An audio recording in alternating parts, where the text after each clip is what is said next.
ओम शांति। आज है 29 अप्रैल 2023 की साकार मुरली है। बाबा बोले, मीठे बच्चे श्रीमत ही श्रेष्ठ बनाएगी, परमत व मनमत श्रापित कर देगी, इसलिए श्रीमत को कभी भी भूलो मत। प्रश्न है, सतो प्रधान पुरुषार्थी कौन और तमो प्रधान पुरुषार्थी कौन, दोनों का अंतर क्या होगा? उत्तर है, सतो प्रधान पुरुषार्थी बाप से पूरा वर्षा लेने का पुरुषार्थ व प्रतिज्ञा करते हैं, वह याद में रहने की रेस करते हैं और नंबर 1 जाने का लक्ष्य रखते हैं। तमो प्रधान पुरुषार्थी कहते, जो तकदीर में होगा अच्छा, प्रजा बनेंगे तो प्रजा ही सही। उनके आगे माया का ऐसा विघ्न आता जो रेस से ही बाहर निकल जाते। गीत बजा है मुझको सहारा देने वाले, दिल कहे तेरा शुक्रिया। ओम शांति। बच्चे जब सन्मुख बैठते हैं तो जानते हैं हम जीव आत्माएं हैं। यहाँ तो जीव आत्माएं ही होगी ना। जब आत्मा को शरीर नहीं है तो नंगी है, उसे अशरीरी कहा जाता है। तुम तो शरीर सहित बैठे हो। आत्मा व परमात्मा जब तक शरीर में न आए तब तक बोल नहीं सकते। तुम जीव आत्माएं जानती हो, अब बाप के सन्मुख बैठे हैं, हूबहू जैसे 5000 वर्ष पहले सन्मुख आए थे। बच्चे जरूर बाप से ही वर्षा लेंगे। जानते हैं हम अपने परम पिता परमात्मा बेहद के बाप के सन्मुख बैठे हैं। क्यों बैठे हैं? बाप से बेहद का वर्षा लेने। जैसे स्कूल में समझते हैं हम टीचर द्वारा इंजीनियरिंग सीखते हैं, बैरिस्ट्री सीखते हैं, यह एम ऑब्जेक्ट रहती है। तुम बच्चे समझते हो परम पिता परमात्मा हमको ब्रह्मा के तन से बैठ राजयोग सिखाते हैं। भगवानोवाच यह तो बच्चों को समझाया है कि भगवान निराकार को कहा जाता है। जीव आत्मा पुनर्जन्म जरूर लेती है। कोई भी सन्यासी से तुम पूछो मनुष्य पुनर्जन्म लेते हैं तो कहेंगे, तो ऐसे नहीं कहेंगे कि नहीं लेते हैं, नहीं तो 84 लाख जन्म कैसे कहते? पूछो तुम पुनर्जन्म को मानते हो? यह तो बराबर है। आत्मा संस्कारों अनुसार एक शरीर छोड़ फिर दूसरा लेती है। ऐसे ऐसे करते मनुष्य 84 लाख जन्म नहीं परंतु 84 जन्म लेते हैं। इससे सिद्ध होता है पहला जन्म जरूर बहुत अच्छा सतो प्रधान होगा, लास्ट में छी तमो प्रधान होगा। 16 कला से फिर 14 कला 12 कला होती जाएगी। पुनर्जन्म जरूर लेते हैं। पूछना चाहिए, अच्छा परमपिता परमात्मा ने पुनर्जन्म लिया है या जन्म मरण रहित है? देखो यह पॉइंट बहुत सूक्ष्म है। अगर कहेंगे जन्म मरण रहित है तो फिर शिव जयंती सिद्ध नहीं होती। कहेंगे शिव जयंती तो मनाई जाती है, समझाया जाता है। हाँ शिव जयंती है परंतु जन्म के साथ फिर मरना जिसको कहा जाता है वह नहीं है। अगर मरे तो फिर पुनर्जन्म लेवें। बाप कभी पुनर्जन्म नहीं लेते, वह इस तन में एक ही बार आते हैं बस, फिर पुनर्जन्म में नहीं आते। परम पिता परमात्मा पुनर्जन्म रहित है। वह कब सतो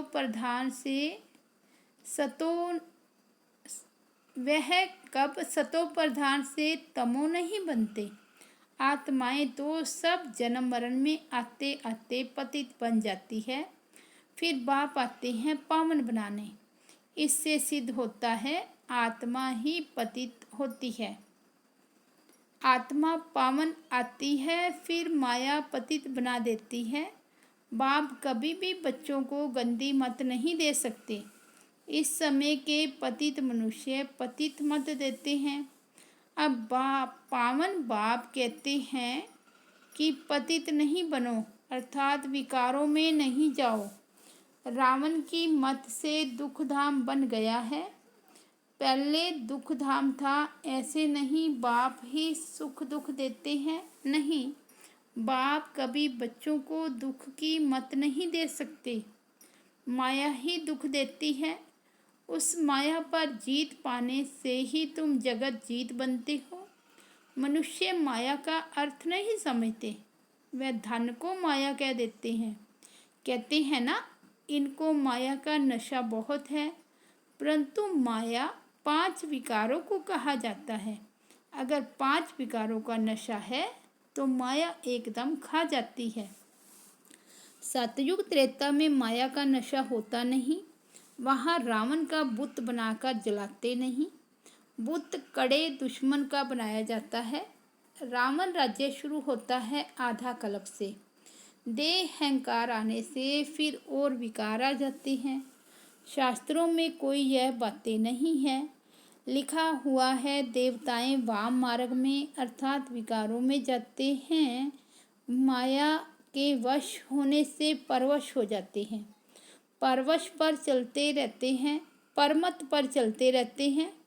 अभी तुम चलते हो श्रीमत पर। परमत माना माया की मत।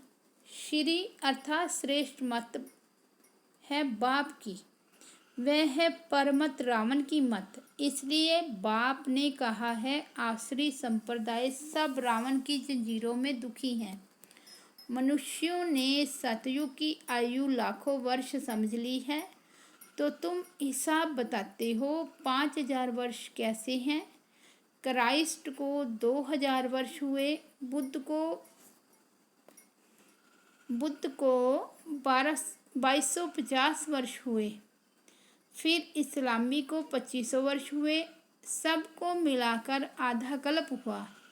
इनके पहले तो देवताओं का राज्य था, फिर देवताओं को लाखों वर्ष कैसे कह देते हैं। इतने वर्ष होते फिर तो मनुष्य बहुत हो जाते, इतने तो है नहीं।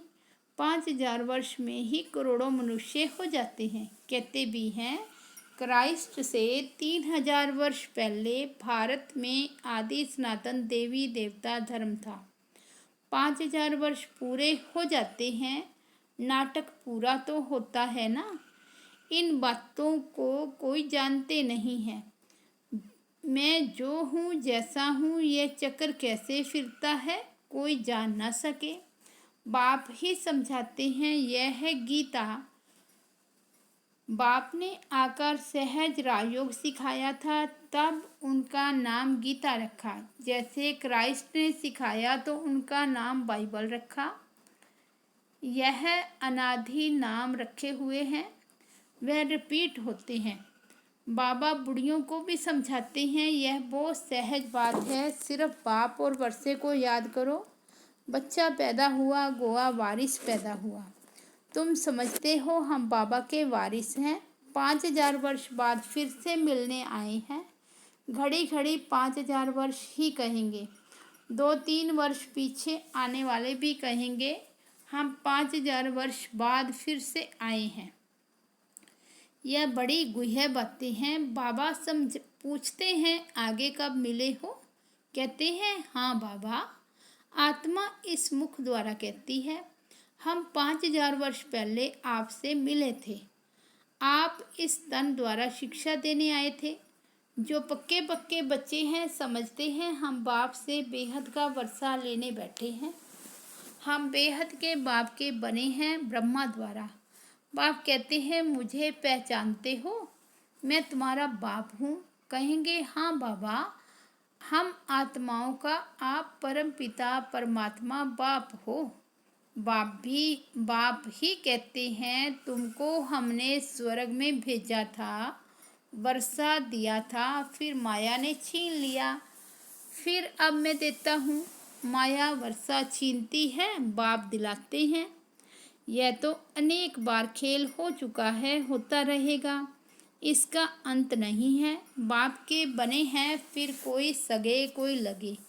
कोई सौतेले कोई मौतेले बनते हैं, कच्चे पक्के तो है ना। पक्कों को भी माया एकदम जीत लेती है। बच्चे कहते हैं बाबा हम जहाँ तक जिएंगे आपसे वर्षा लेते रहेंगे। विकर्मों का बोझा सिर पर बहुत है, तो जितना तुम याद में रहेंगे उस योग अग्नि से तुम आत्मा पाप आत्मा से पुण्य आत्मा बनती जाएगी। आग चीज को पवित्र करती है, तुम्हारी है योग अग्नि। यह है बेहद का यज्ञ जो बेहद के सेठ ने रचा है। इतना समय कोई भी यज्ञ नहीं चलता है। 5-7 रोज व 1 मास यज्ञ रचते हैं। तुम्हारा यज्ञ तो कितने वर्षों से चला आता है। बाप सुनाते ही रहते हैं, कहते हैं भूल मत जाना, सिर्फ मुझे याद करो तो तुम्हारा जन्म जन्मांतर के विकर्मों का बोझा कटता जाएगा। कोई सन्यासी विद्वान आदि को ऐसे कहने आएगा ही नहीं। भगवानो वाच मुझ बाप को याद करो, जरूर आया हूँ, आया है तब तो कहते हैं ना। बाप कहते हैं अब तुमको वापस जाना है, तुम्हारी आत्मा इस समय बहुत पतित है। अब तुम जानते हो योग से हम पावन बनते जाएंगे। बाप कहते हैं ज्ञान अमृत पीकर पावन स्वर्ग का मालिक बनो। यह साजन तुम सब सजनियों को पावन बनाने आए हैं। कहते हैं मुझे निरंतर याद करो। तुम्हारी ही प्रतिज्ञा है कि आप जब आएंगे तो और संग तोड़ तुम संग जोड़ेंगे, तुम पर वारी जाएंगे। स्त्री पुरुष पर पुरुष स्त्री पर बलिहार होते हैं। यहाँ है बाप पर बलिहार जाना। शादी में 1-2 पर बलिहार जाते हैं ना। अब बाप कहते हैं मनुष्य पर बलिहार नहीं जाना है। तुम्हारी प्रतिज्ञा है आप पर बलिहार जाएंगे। आप हमारे पर बलिहार होना। बाप कहते हैं तुम बलिहार जाओ तो 21 जन्म तुमको सदा सुखी बना दूंगा। कितना भारी वर्षा है। अब बाप कहते हैं मैं तुमको वर अर्थात वर्षा देता हूँ, सिर्फ तुम निरंतर मुझे याद करो। श्रीमत से ही तुम श्रेष्ठ बनेंगे, यह भूलो मत। यह लक्ष्मी नारायण का चित्र भी घर में रख दो। हम बाप से फिर से वर्षा ले रहे हैं। बाप परम धाम से आया हुआ है, परंतु माया चील भी कम नहीं है, पंजा मार देती है। सबकी बात नहीं है, नंबरवार है। कोई तो एकदम भूल जाते हैं कि हम बाप से वर्षा लेते हैं। यहाँ बैठे हैं तो नशा चढ़ता है, यहाँ से बाहर निकला और भूला, फिर सुबह को रिफ्रेश होते हैं, फिर सारा दिन भूल जाते हैं। 4-5 वर्ष अच्छी सर्विस करने वाले भी आज देखो है नहीं। कुछ अवज्ञा की है तो माया ने जोर से थप्पड़ मारा और चले गए। बाबा कह देते हैं बच्चे माया बहुत कड़ी है, अवज्ञा करने से माया एकदम गिरा देती है। इसलिए गाया जाता है चढ़े तो चाखे प्रेम रस। देखते हो कैसे चकनाचूर हो जाते हैं। वैकुंठ में तो जरूर चलेंगे, परंतु पद तो नंबरवार है ना। भल वहाँ सब सुखी रहते हैं, फिर भी मर्तबे तो है ना। स्कूल में मर्तबा पाने लिए ही पुरुषार्थ करते हैं, ऐसे नहीं ब्रजा ही सही जो तकदीर में होगा। नहीं, इसको तमो प्रधान पुरुषार्थ कहा जाता है। सतो प्रधान उनको कहेंगे जो बाप से पूरा वर्षा लेने का पुरुषार्थ व प्रतिज्ञा करते हैं। यह घुड़ दौड़ है ना, सब नंबर 1 तो नहीं जाएंगे। यह ह्यूमन रेस है। माया ऐसा विघन डालती है जो एकदम रेस से निकाल देती है। तुम्हारी ह्यूमन रेस है। आत्मा कहती है हम बहुत दुखी हुए हैं, शरीर लेते लेते बहुत तंग हुए हैं। कहते हैं अब बाबा के पास जाएं। बाबा ने युक्ति तो बताई हुई ही है। बाबा हम आपकी याद में रहेंगे, जितना टाइम निकाल सको उतना अच्छा है। जैसे गवर्नमेंट की सर्विस में भी 8 घंटा रहते हैं ना, तो इसमें भी तो 8 घंटा रहो। सृष्टि को स्वर्ग बनाना कितनी भारी सर्विस है। सिर्फ बाप को याद करो और सुखधाम को याद करो। बस 8 घंटा सर्विस की तो पूरा वर्षा पाएंगे। ऐसे याद करते करते तुम्हारे विक्रम विनाश होंगे। 8 घंटा तुम इस सर्विस में दो, बाकी 16 घंटा तुम फ्री हो। जितना हो सके घड़ी घड़ी याद करो। याद तो कहाँ भी बैठे कर सकते हो। सबसे अच्छा टाइम तुमको सवेरे मिलेगा। सिंधी में कहते हैं, सवेल सुमन सवेल उठन। सवेरे जल्दी सोना, सवेरे उठना, यह गुण मनुष्यों को बड़ा करता है। अज्ञानी लोग 8 घंटा नींद करते हैं। तुम्हारी नींद आधी होनी चाहिए। 4 घंटा नींद बस। कर्मयोगी हो ना, रात को 10 बजे सो जाओ, 2 बजे उठो। शिव बाबा को याद करो। 2 बजे नहीं उठ सकते तो 3 बजे उठो, 4 बजे उठो। वह फर्स्ट क्लास समय है। एकदम शांति रहती है। सभी अशरीरी बन जाते हैं। उस समय सन्नाटा बहुत होता है, जैसे कि मूल वतन हो जाता है। ऐसे लगता है जैसे सब मरे पड़े हैं। उस समय तुम बाबा को याद करेंगे तो फिर वह याद पक्की हो जाएगी। अमृत वेले की याद अच्छा असर करती है। बाबा बहुत करके रात को जागते रहते हैं। स्थूल काम में आने से माथा भारी होता है। सूक्ष्म सर्विस में थकावट नहीं होती है। कमाई थोड़े ही थकाएगी, कमाई से तो खुशी होगी। तो सवेरे सवेरे उठकर याद करने से बड़ी कमाई है। अच्छा, मीठे मीठे सिक्की लदे बच्चों प्रति माता पिता बाप दादा का याद प्यार और गुड मॉर्निंग। रूहानी बाप की रूहानी बच्चों को नमस्ते।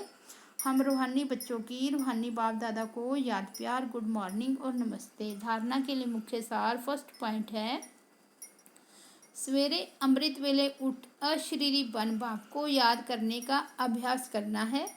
पूरा वर्षा लेने के लिए याद की रेस करनी है। कम से कम 8 घंटा याद जरूर करना है। सेकंड पॉइंट है, एक बाप पर पूरा बलिहार जाना है। परमत व मनमत पर न चल, एक बाप की श्रेष्ठ मत पर चलना है। प्रदान है, रूहानी एक्सरसाइज द्वारा वेट अर्थात बोझ को समाप्त करने वाले समान और समीप भव।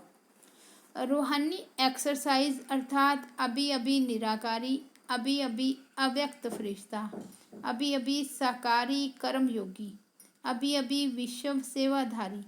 ऐसी एक्सरसाइज रोज़ करो तो व्यर्थ का जो बोझ है वो समाप्त हो जाएगा। जब बोझ समाप्त हो, माशूक समान डबल लाइट बनो, तब दौड़ी अच्छी लगेगी। यदि माशूक हल्का हो और आशिक भारी हो तो जोड़ी अच्छी नहीं लगेगी।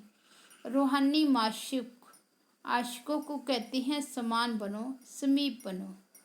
स्लोगन है, अपने जीवन रूपी गुलदस्ते द्वारा दिव्यता की खुशबू फैलाना ही गुणमूर्त बनना है। अच्छा, ओम शांति।